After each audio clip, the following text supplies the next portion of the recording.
আমার হৃদয়ের সকল উষ্ণতা দিয়ে তোমাদের জানাই ম্যাথলার্ন চ্যানেলে স্বাগত। আমি অরূপ স্যার। আমি এনসিইআরটি সিলেবাস আর ওয়েস্ট বেঙ্গল বোর্ডের ক্লাস 8 থেকে 10 পর্যন্ত ম্যাথমেটিক্সের সমস্ত সলিউশন দিয়ে থাকি। আজকের এই ভিডিওতে আমরা ক্লাস 10 কোষে দেখি 1.3 কোশ্চেনগুলো করব। আর এই ভিডিওটা কারণ কোষে দেখি 1.3 ক্লাস 10-এর একেবারে আলাদা ভিডিও। এটা কেন আলাদা? কারণ 1.1 আর 1.2-তে তোমরা যেটা করেছিলে প্রচুর সমাধান, প্রচুর একচল বিশিষ্ট দ্বিঘাত সমীকরণকে বোঝা, কিন্তু এই যে কোষে দেখি 1.3 করবে, এইখানে তোমরা দেখবে এর আসল উদ্দেশ্যটা কি। তোমরা কিছু ব্যবহারিক জীবনের সমস্যার সমাধান খুঁজে পাবে। এটাই তো আমরা খুঁজে বেড়াচ্ছি যে এত যে অঙ্ক করি এটার প্রয়োজনটা কোথায়। প্রয়োজন কোথায় দেখতে হলে দেখতে হবে তোমাকে কোষে দেখি 1.3। তাহলে চলো কথা না বাড়িয়ে আমরা শুরু করি আমাদের আজকের লেকচার। আরেকটা দরকারি অ্যানাউন্সমেন্ট, আমার চ্যানেলে যে কোনো অঙ্ক আমি করিয়েছি সেটা যদি তোমাদের বুঝতে কারো কোনো অসুবিধা হয়, নির্দ্বিধায় এই হোয়াটসঅ্যাপ নাম্বারে কল করবে। আমি তোমাদের প্রয়োজনে ভিডিও কনফারেন্সের মাধ্যমে তোমাদের অঙ্কগুলো আবার থেকে ভালো করে বুঝিয়ে দেব। ঠিক আছে, তাহলে শুরু করা যাক। তাহলে দেখো কোশ্চেনে দিয়েছে দুটি ধনাত্মক অখণ্ড সংখ্যার অন্তর 3 এবং তাদের বর্গের সমষ্টি 117। সংখ্যা দুটি হিসাব করে লিখি। তাহলে আমাদের বলেছে সংখ্যা দুটির অন্তর হচ্ছে 3। আগে লিখে নাও।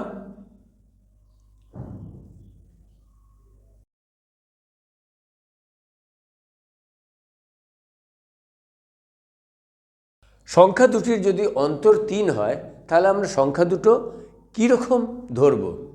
দেখো, যদি আমাদের একটা সংখ্যা 10 হয় তো অপর সংখ্যা কি হতে হবে? যার জন্যে এটার অন্তর 3 হবে। হয় 10-এর সঙ্গে অপর সংখ্যাটা তুমি 13 ধরো, হবে তো। তাহলে 10 আর 13-র অন্তর হচ্ছে 3। সেরকমই যদি একটা এক্স ধরো আর এটা কী ধরতে হবে? যেমন এখানে 10 আর 13, 10 প্লাস 3। এইখানে এক্স একটা যদি সংখ্যা ধরো, অন্য সংখ্যাটা ধরতে হবে এক্স প্লাস 3। এই সংখ্যা দুটো এক্স আর এক্স প্লাস 3 নিলে তোমাদের সুবিধাটা কি হবে? এটার মধ্যে শুধু একটাই চলরাশি আছে, সেই জন্য তোমাদের সমাধান করতে সুবিধা হবে। তাহলে আমরা ধরে নেব, ধরি সংখ্যা দুটি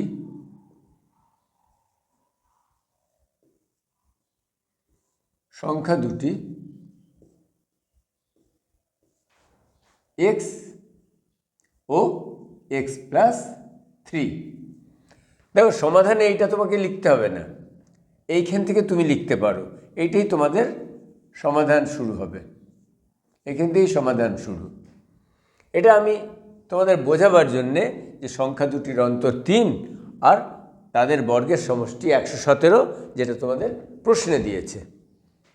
তাহলে সংখ্যা দুটি যদি এক্স আর এক্স প্লাস 3 হয় তাহলে তাদের বর্গের সমষ্টি কেমন করে লিখবে? দেখো, একটা সংখ্যা এক্স, এক্সের বর্গ এক্স স্কোয়ার, প্লাস অন্যটা হচ্ছে এক্স প্লাস 3, তাহলে এক্স প্লাস 3 আর ওর স্কোয়ার করে দাও, বর্গ হয়ে গেল। এই দুটো সমষ্টি মানে এই দুটো বর্গের যোগ সমান কি দিয়েছে? 117। এইটাই তোমার একচল বিশিষ্ট দ্বিঘাত সমীকরণের রূপ নিয়ে নেবে। দেখো, এক্স প্লাস 3 হোল স্কোয়ারকে তোমরা এ প্লাস বি হোল স্কোয়ারের রূপে লিখবে। X square plus x square plus 2 গুণিত এক্স গুণিত 3 6x plus 9 equal to 117। X square plus x square 2x square plus 6x plus 9 117কে বাঁ দিকে নিয়ে আসো -117 equal to 0। 2x square plus 6x, এটাকে বিয়োগ করো 117 থেকে 9কে, কিন্তু মাইনাসটা বড় আছে সেই জন্য মাইনাসই হবে। 8 108 ইকুয়াল টু 0। দেখো 2 দিয়ে 2 দিকেই ভাগ করলে পরে এই সমীকরণটা একটু ছোট হবে। X square plus 3x minus 54 equal to 0। এটা 2 দিয়ে কেন 2 দিকে ভাগ করলাম, অনেকগুলো অঙ্ক হয়ে গেছে, এখন তোমরা বুঝতে পারছো। X square plus 3x minus 54, এটাকে আমাকে উৎপাদক বিশ্লেষণ করতে হবে। X square plus 3x minus 54 equal to 0।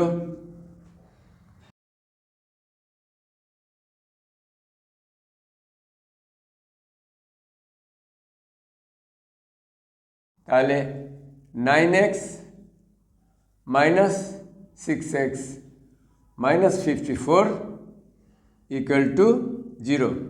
Middle টার্মটা যথেষ্ট প্র্যাকটিস করতে হবে, তবে তুমি খুব তাড়াতাড়ি গেস করতে পারবে। এটা 6 নং 54 আর 9 প্লাস হবে আর 6টা মাইনাস হবে, কারণ আমার এইখানে প্লাস 3 আছে আর এখানে মাইনাস 54 আছে। এখান থেকে এক্স কমন যাবে প্রথমটার থেকে, তো এক্স প্লাস 9 হলো, আর এখানে মাইনাস 6 কমন যাবে, তো এক্স প্লাস 9 ইকুয়াল টু 0। সুতরাং x plus 9 into x minus 6, এই দুটো আমার উৎপাদক হলো। এই সময় এক্স প্লাস 9কে 0 রাখবো এক্সের একটা মান বের করার জন্যে। এক্স সমান হলো -9, কিন্তু এইটা আমরা নেব না, কারণ এইখানে আমাকে বলেছে অখণ্ড সংখ্যা, অখণ্ড সংখ্যা কখনো মাইনাসে হয় না, সেই জন্য এটাকে আমরা রিজেক্ট করে দেব, অগ্রাহ্য করব। আরেকটা এক্স মাইনাস 6 আছে, তো এক্স মাইনাস 6 ইকুয়াল টু যখন 0 হবে, তার মানে এক্স ইকুয়াল টু আমার কত হলো 6।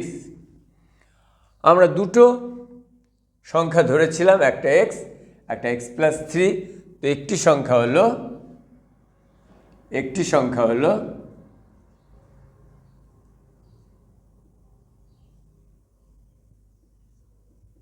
6 আর অপরটি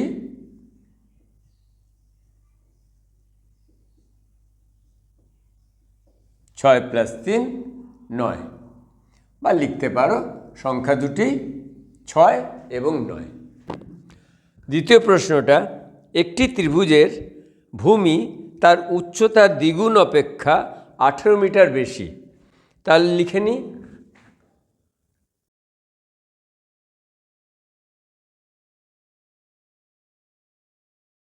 আর তার ক্ষেত্রফল, ত্রিভুজের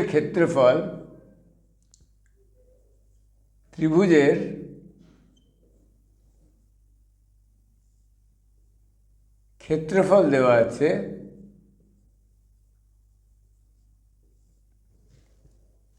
360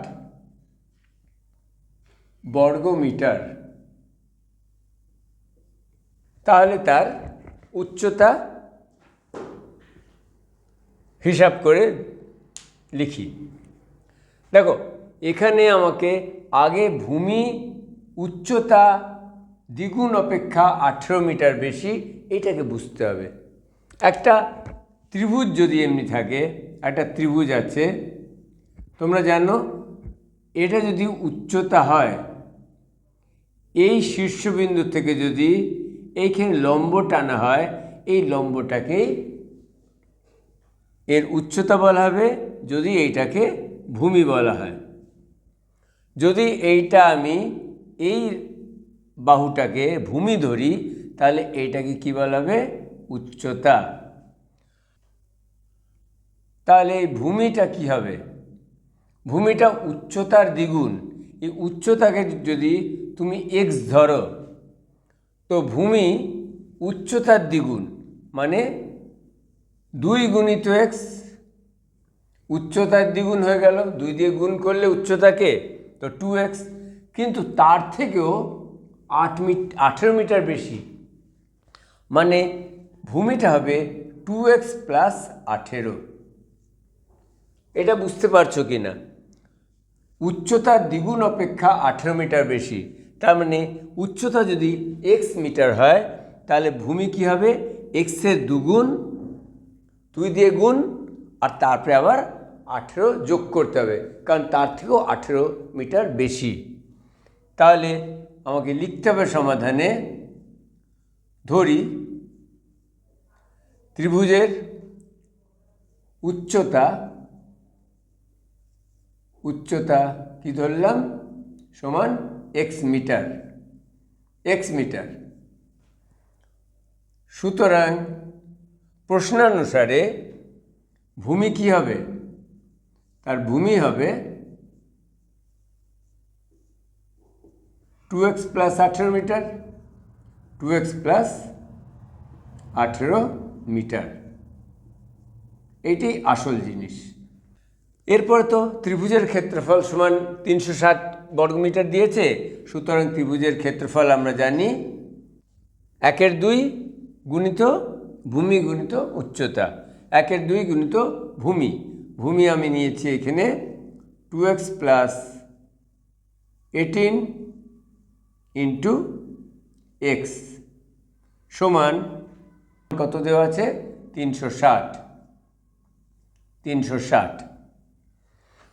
তাহলে এখানে 2টা নিচে আছে, 2টাকে যদি এইদিকে পাঠিয়ে দাও, তাহলে আমাদের হয়ে যাবে x into 2x plus 18 equal to, 2টা এদিকে ভাগে আছে, তো এটা যখন এইদিকে যাবে তাহলে এর 360-এর সঙ্গে গুণ হয়ে যাবে, তো 360 গুণিত 2 720। এদিকে দেখো, 2 দিকেই আমি 2 দিয়ে ভাগ করতে পারি, কারণ এইখানে আমি 2 বের করে নিচ্ছি। 2x ইন্টু 2 যখন বের করে নিচ্ছি, ভেতরে থাকছে x প্লাস 9, 9 দুগুণে 18, সেই জন্যে x প্লাস 9 হয়ে গেল, আর এইখানে 720। তো 2 দিয়ে যখন ভাগ করছি, এই 2টা নিচে চলে যাবে, x into x plus 9 equal to 360। এইখানে করে নিই এটাকে, x ইন্টু এক্স স্কোয়ার, এটাকে লিখব x square plus x into 9, 9x, আর এই 360টাকে বাঁ দিকে নিয়ে আসবো, তাহলে মাইনাস 360 ইকুয়াল টু 0। এবার এটাকে আমরা মিডল টার্মে উৎপাদক বিশ্লেষণ করব, আর আমার এক্সের মান বের করে নেব। এক্স স্কোয়ার, এখানে কি হবে? 360কে এখন তোমাকে ভাবতে হবে 360-এর কি দুটো সংখ্যা লিখব যেটা গুণ করলে মাইনাস 360 হবে। 2 দিয়ে 180, আবার 2 দিয়ে 90, 2 দিয়ে 45, 3 15 45, দেখো 2 দুগুণে 4, 4 দুগুণে 8, 3 8 24, 24 আর 15, 24কে কি 15 দিয়ে বিয়োগ করলে কত আসছে? 9। 24 আর 15 আমরা কি করে করলাম? 2 দুগুণে 4, 4 দুগুণে 8, 3 8 24, 24 আর 15 মানে 24 গুণিত 15 কত হবে? 360। তাহলে এখানে আমি কি লিখব? প্লাস 24x মাইনাস 15x, তো এটা 9x এর বদলে লেখা হয়ে গেল মাইনাস 360 ইকুয়াল টু 0। এইখান থেকে আমরা x কমন নেব, x প্লাস 24 মাইনাস 15 কমন হবে, আর x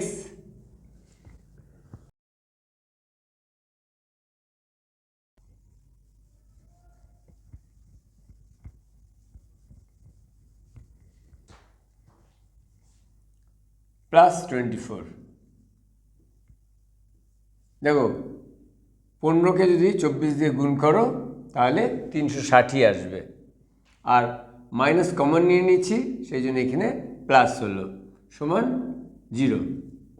তাহলে আমার দুটো উৎপাদক হলো, একটা হলো x প্লাস 24 আর একটা x মাইনাস 15 ইকুয়াল টু 0।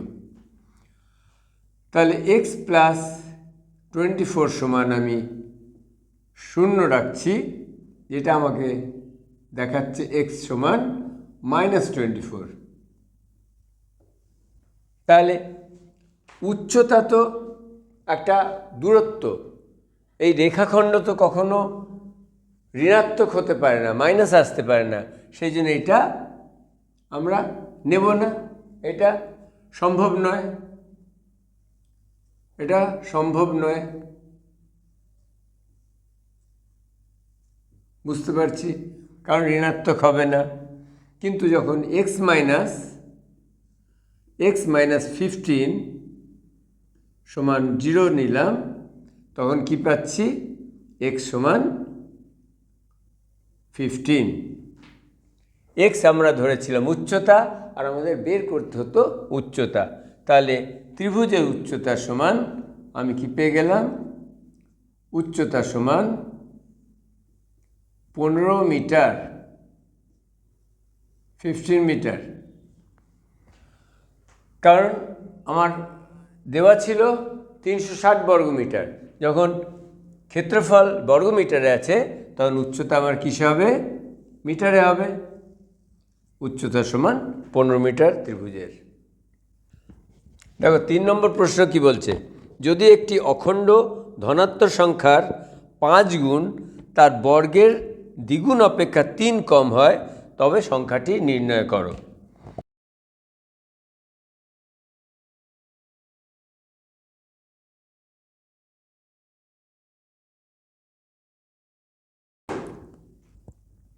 সংখ্যার 5 গুণ, তাহলে সংখ্যা যদি সেই অখণ্ড সংখ্যাকে আমরা x ধরে নিই, ধরি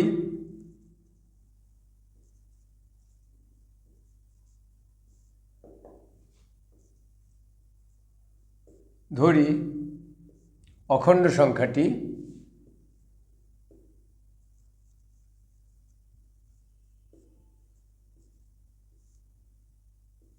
x, তাহলে x এর 5 গুণ। তাহলে প্রশ্নানুসারে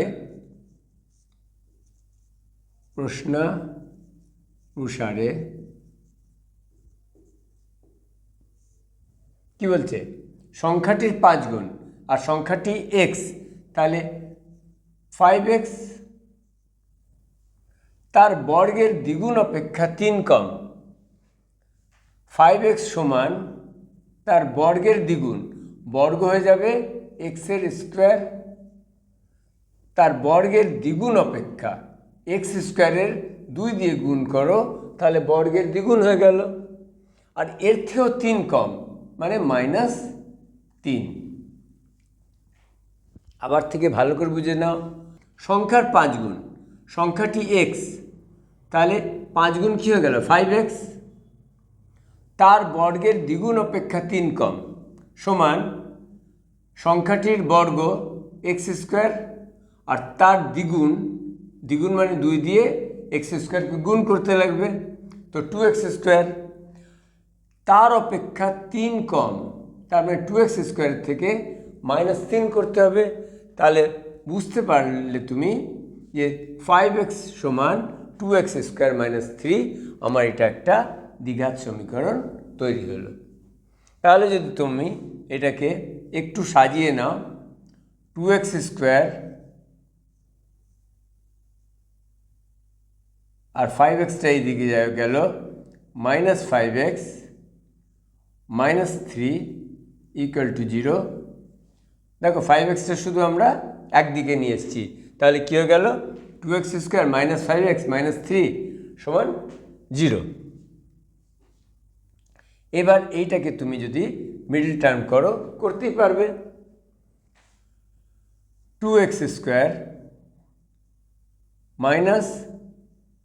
6x + x, -6 + 1 কী হবে -5 হবে, আর -6 × +1 হবে -6, -3, আর এখানে আছে 2, x² এর সহগ হচ্ছে 2 আর ধ্রুবক হচ্ছে -3, তো -3 আর 2 গুণ হলে কত হচ্ছে -6, তো এইখানে আমার -6 × 1 -6 হয়ে গেল। আর মাঝখানেরটাকে মিডল টার্মকে আমাকে আলাদা করতে হবে, মানে -6 + 1 -5, এইটা করে আমার মিডল টার্মটা হয়ে গেল। -3 = 0।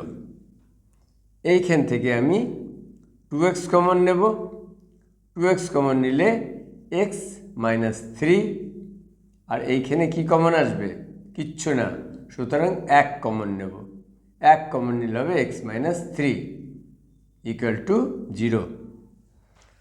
তো এইখানেও আমার একটা উৎপাদক হলো x - 3 আর একটা 2x + 1 = 0। তাহলে আমার এটা আছে অখণ্ড সংখ্যা, এটা আছে অখণ্ড সংখ্যা,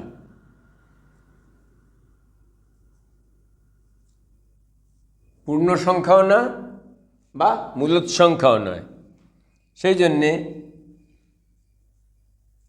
x - 3 সমান যখন 0 রাখবো, আমি পাচ্ছি x সমান 3। তাহলে আমি সংখ্যাটি পেয়ে গেলাম 3।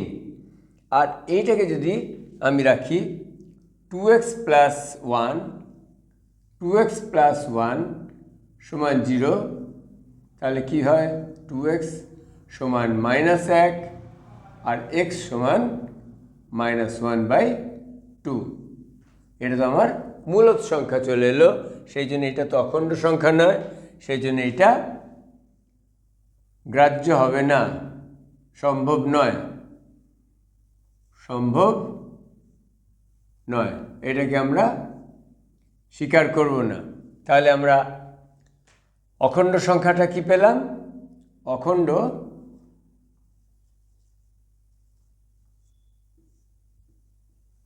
সংখ্যাটি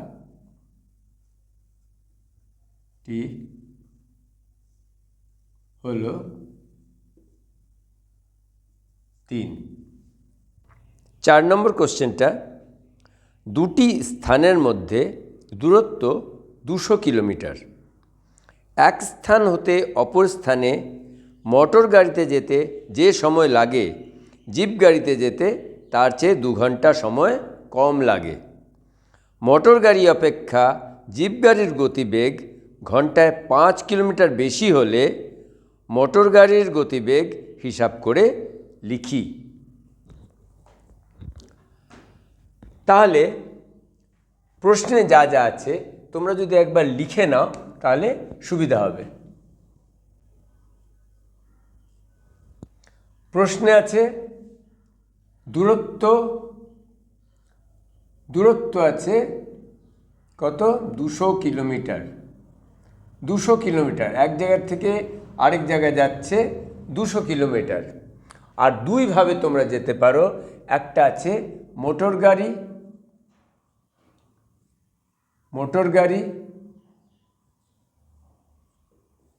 আর একটা জিপ গাড়ি। এই 200 কিলোমিটারটা যখন মোটর গাড়িতে যাচ্ছে আর যখন জিপ গাড়িতে যাচ্ছে তখন একটা তফাৎ আছে। মোটর গাড়ি আস্তে আস্তে যাচ্ছে আর জিপ গাড়ি খুব জোরে যাচ্ছে, কারণ জিপ গাড়ির গতিবেগ বলেছে বেশি। কেন বেশি? কারণ জিপ গাড়িতে যেতে 200 কিলোমিটার যাচ্ছে কিন্তু সময় কম লাগছে। সময় কখন কম লাগবে? যখন তার গতি বেশি হবে। তার মানে জিপ গাড়ির গতি বেশি মোটর গাড়ির চেয়ে। তো মোটর গাড়ির যদি আমি ধরি মোটর গাড়ির গতিবেগ সমান x কিলোমিটার প্রতি ঘন্টা, তাহলে জিপ গাড়ির গতিবেগ মোটর গাড়ির চেয়ে বেশি। জিপ গাড়ির গতিবেগ যে বেশি সেটা তোমাকে প্রশ্ন দিচ্ছে। জিপ গাড়ির গতিবেগ মোটর গাড়ির গতিবেগের থেকে 5 কিলোমিটার প্রতি ঘন্টা বেশি। মানে যদি মোটর গাড়ির গতিবেগ x কিলোমিটার পার আওয়ার হয়, তাহলে জিপ গাড়ির গতিবেগ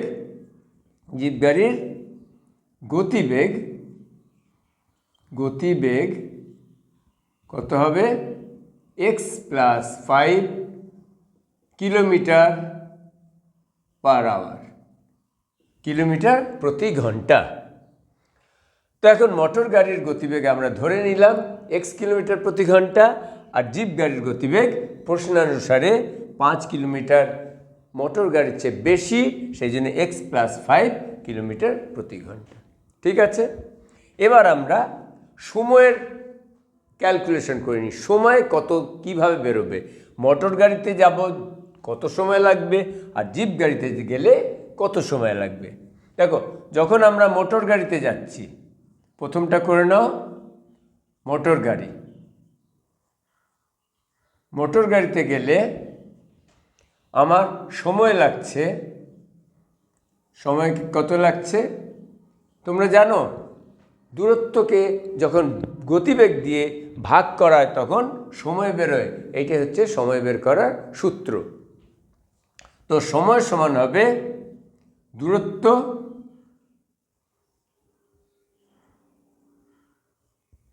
আর ভাগ করব কি দিয়ে? গতিবেগ দিয়ে।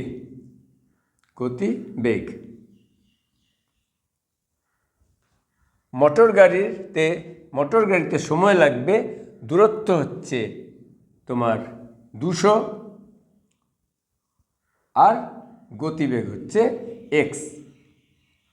এটা কিলোমিটার পার আওয়ার, তাহলে সময়টা কিসে বেরোবে? ঘন্টাতে বেরোবে, আওয়ার। ঠিক আছে, আওয়ার লেখো, ঘন্টা লেখো, একই ব্যাপার। এবার জিপ গাড়িতে সময় কত হবে ওটা বের করে নিই। জিপ গাড়িতে সময় লাগবে, যখন আমি জিপ গাড়ির ব্যাপারটা বুঝছি, জিপ গাড়িতে সময় আমার কিন্তু অন্য লাগছে। জিপ গাড়িতে সময় লাগছে দূরত্ব বাই গতিবেগ। দূরত্ব তো একই রয়েছে, এক জায়গার থেকে আরেক জায়গায় দূরত্ব 200 কিলোমিটারই রয়েছে, সেই জন্য দূরত্ব 200ই লিখব, কিন্তু গতিবেগ, জিপ গাড়ির গতিবেগ x প্লাস 5। তো জিপ গাড়িতে সময় লাগবে 200 বাই x প্লাস 5 ঘন্টা। ঠিক আছে, এবার আমরা প্রশ্নের যে কথাটা বলেছে যে জিপ গাড়িতে 2 ঘন্টা কম সময় লাগে, তার মানে হচ্ছে মোটর গাড়িতে 2 ঘন্টা সময় বেশি লাগে। এটা আর এইটার তফাৎ হচ্ছে 2 ঘন্টা। দেখো, মোটর গাড়িতে যদি 10 ঘন্টা লাগে জিপ গাড়িতে 8 ঘন্টা লাগবে। তার মানে কি 10 - 8 2 ঘন্টা হলো। মানে মোটর গাড়ির যত সময় লাগবে তার থেকে যদি জিপ গাড়ির সময়টাকে বিয়োগ করো তাহলে 2 বেরোবে। সুতরাং আমরা বুঝতে পারছি 200/x মাইনাস 200/x প্লাস 5 সমান 2। ঘন্টাকে ঘন্টা দিয়ে বিয়োগ করলাম, ঘন্টা পেলাম। ঠিক, লসাগু নাও x ইন্টু x প্লাস 5, এক্সের সঙ্গে x কাটবে, 200-র সঙ্গে x প্লাস 5 গুণ করো, তো 200x প্লাস 200-র সঙ্গে 5 গুণ হলে 1000 মাইনাস আছে, আর x প্লাস 5-এর সঙ্গে x প্লাস 5 কাটাকাটি হলো, এক্সের সঙ্গে 200 গুণ হলো, তো 200x ইকুয়াল টু 2। দেখো 200x মাইনাস 200x কাটাকাটি হয়ে গেল। তাহলে আমি এদিকে ক্রস মাল্টিপ্লাই করলাম, 2x x plus 5 equal to, এইখানে শুধু 1000, 2 দিয়ে 2 দিকে ভাগ করে দিলে 2 কাটাকাটি হয়ে যাবে, 2 কেটে যাবে, এইখানে 1000কে 2 দিয়ে ভাগ করলে 500। তার মানে এটাকে আমি একবারই লিখতে পারি, এটা কাটো, এটা কাটো, 500 করো। বুঝতে পারছো এখন? এটা x² প্লাস 5x আর 500কে এইদিকে নিয়ে আসবো, -500 ইকুয়াল টু 0। এটাকে এখন মিডল টার্মে তোমাদের উৎপাদকে বিশ্লেষণ করতে হবে। x² 25 ইন্টু 20, 25 ইন্টু 20 করলে কত হয়? 500 হয়। আর 25 মাইনাস 20 5, তার মানে আমি যদি 5-এর জায়গায় এখানে লিখি প্লাস 25x মাইনাস 20x লিখতে পারি, -500। মিডল টার্মটা সহজ ছিল, বুঝতে পেরেছ? সমান 0। এইখান থেকে আমি এই দুটোতে x কমন পেলাম, x প্লাস 25, এইখান থেকে -20, x প্লাস 25 ইকুয়াল টু 0। তো এইখানে বুঝতে পারছো x plus 25 into x minus 25, x minus 20 equal to 0 হবে। তো x প্লাস 25 যখন আমি 0 রাখবো, তো x-এর ভ্যালু পেয়ে গেলাম আমরা -25, যেটা সম্ভব নয়। এটা সম্ভব নয়, কারণ গতি কখনো নেগেটিভে যাবে না, মাইনাসে যাবে না, সম্ভব নয়। আর যখন x মাইনাস 20 সমান 0 রাখবো, তো x ইকুয়াল টু 20। এবার x আমরা কাকে রেখেছিলাম? x রেখেছিলাম মোটর গাড়ির গতিবেগ। সুতরাং মোটর গাড়ির গতিবেগ আমরা কি পেয়ে গেলাম? 20 কিলোমিটার/আওয়ার, 20 কিলোমিটার প্রতি ঘন্টা। সুতরাং মোটর গাড়ির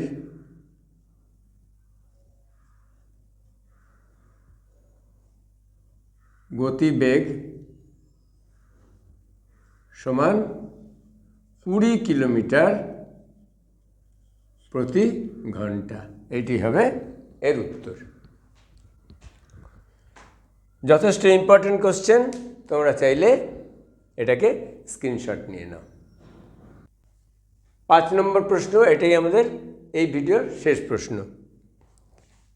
অমিতাদের আয়তক্ষেত্রাকার জমির ক্ষেত্রফল 2000 বর্গমিটার এবং পরিসীমা 180 মিটার। দেখো আয়তক্ষেত্রাকার জমির ক্ষেত্রফল দেওয়া আছে।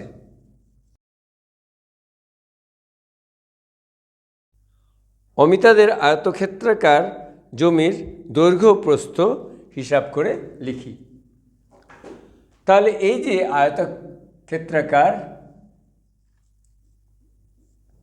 আয়তক্ষেত্রাকার জমিটা আছে, এটার জমিটার দৈর্ঘ্যই বা কী আর প্রস্থই বা কী, যে দুটো আমাকে বের করতে হবে। চলো আমরা ধরে নিই দৈর্ঘ্য সমান এক্স আর প্রস্থ সমান ওয়াই। ধরে নিলাম, ধরি দৈর্ঘ্য সমান এক্স এবং প্রস্থ সমান ওয়াই। এবার পরিসীমা দেওয়া আছে 180 মিটার। পরিসীমা সমান তোমরা জানো পরিসীমা কত দেওয়া আছে? পরিসীমা দেওয়া আছে 180 মিটার। আয়তক্ষেত্রের পরিসীমা তোমরা ফর্মুলা জানো, কি ফর্মুলা? 2 গুণিত দৈর্ঘ্য যোগ প্রস্থ।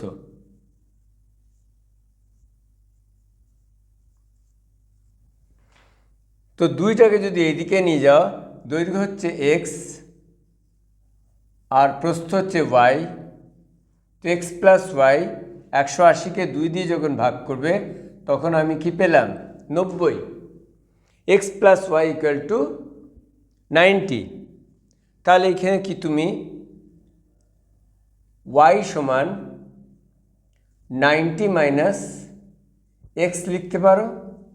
ওয়াইকে এদিকে নিয়ে গেলাম, 90 মাইনাস এক্স মানে ওয়াইকে আমি লিখতে পারি 90 মাইনাস এক্স। এতে লাভ কি হলো? লাভ এটাই হলো, দৈর্ঘ্য ছিল এক্স, প্রস্থ ছিল ওয়াই, 2 চল হয়ে যাচ্ছিল। এখন আমি যখন দৈর্ঘ্য এক্স প্রস্থ 90 মাইনাস এক্স, আমাদের 1 চল হয়ে গেল। এক্স মিটার, এটা ধরলাম এক্স মিটার, আর প্রস্থ হয়ে গেল 90 মাইনাস এক্স মিটার। বুঝতে পারলে? আমরা প্রথমে 2 চল ধরলাম, কিন্তু আমাদের তো 2 চলে অসুবিধা হবে, আমরা সমাধান করতে পারবো না।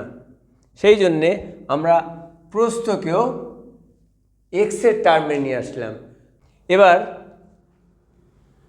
এই যে পরিসীমা দেওয়া ছিল, পরিসীমা দেওয়ার জন্যে আমি এইটা করতে পারলাম যে দৈর্ঘ্য সমান এক্স হলে প্রস্থ কী হবে? 90 মাইনাস এক্স। আশা করি এটা বুঝতে পেরেছ। ওয়াই সমান 90 মাইনাস এক্স আমি কিভাবে পরিবর্তন করলাম। এবার ক্ষেত্রফল দেওয়া আছে, ক্ষেত্রফল কত দেওয়া আছে? 2000 বর্গমিটার, মিটার স্কোয়ার। আর ক্ষেত্রফলের ফর্মুলা কি হয়? দৈর্ঘ্য গুণিত প্রস্থ। দৈর্ঘ্য কত? এক্স, প্রস্থ কত? 90 মাইনাস এক্স। তো এক্সের সঙ্গে যখন 90 মাইনাস এক্স গুণ করব, ক্ষেত্রফল হয়ে গেল দৈর্ঘ্য এক্স, প্রস্থ 90 মাইনাস এক্স, ক্ষেত্রফল সমান আমার যেটা দেওয়া আছে 2000। ঠিক আছে? এবার এইখানে হলো x into 90, 90x, x into minus x square equal to 2000। এবার এটাকে তোমরা এক্স স্কোয়ারকে এইদিকে নিয়ে যাচ্ছ, তো প্লাস এক্স স্কোয়ার হচ্ছে, 90কে এইদিকে নিয়ে যাচ্ছ 90xকে, তো মাইনাস 90x হচ্ছে, আর এটার কোনো সাইড চেঞ্জ হচ্ছে না, 2000 ইকুয়াল টু 0। আশা করি এইটুকু বুঝতে পারছো। এক্স মাইনাস এক্স স্কোয়ার আর প্লাস 90x এইদিকে নিয়ে গেলাম, তো আমার হয়ে গেল x square minus 90x plus 2000 equal to 0। তো আমার এটা অ্যাকচুয়াল বিশিষ্ট দ্বিঘাত সমীকরণ হলো। এটাকে এখন মিডল টার্ম করো, তোমার বেরিয়ে যাবে। তো 2000কে আমাকে ভাঙতে হবে। এক্স স্কোয়ার, দেখো অনেক সময় খুব সোজা হয়, খুব কঠিন হবে না। মাইনাস 50x আর মাইনাস 40x, দেখো 50 প্লাস 40 90 হয়, তো মাইনাস 50 মাইনাস 40 মাইনাস 90 হবে, দুটোই মাইনাস। আর মাইনাস ইন্টু মাইনাস কী হবে, প্লাস হবে। মাইনাস 50 ইন্টু মাইনাস 40 কত হবে, প্লাস 2000। বুঝতে পারছো?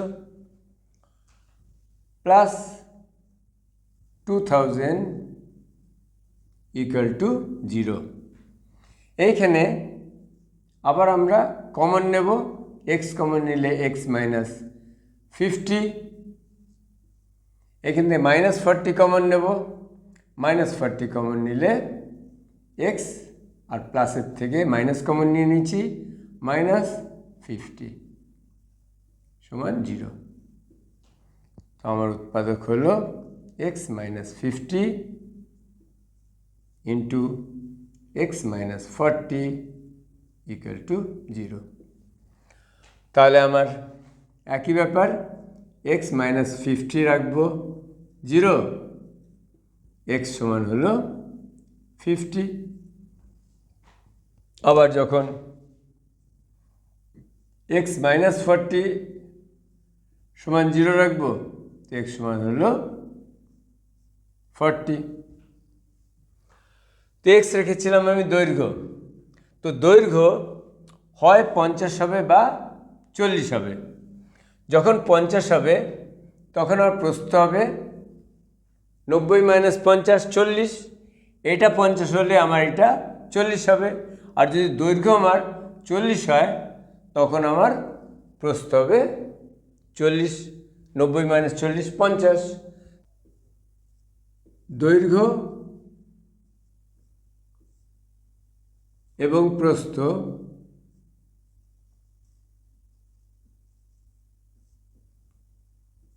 পঞ্চাশ মিটার ও 40 মিটার, বা দুটো উত্তর হতে পারে, বা দৈর্ঘ্য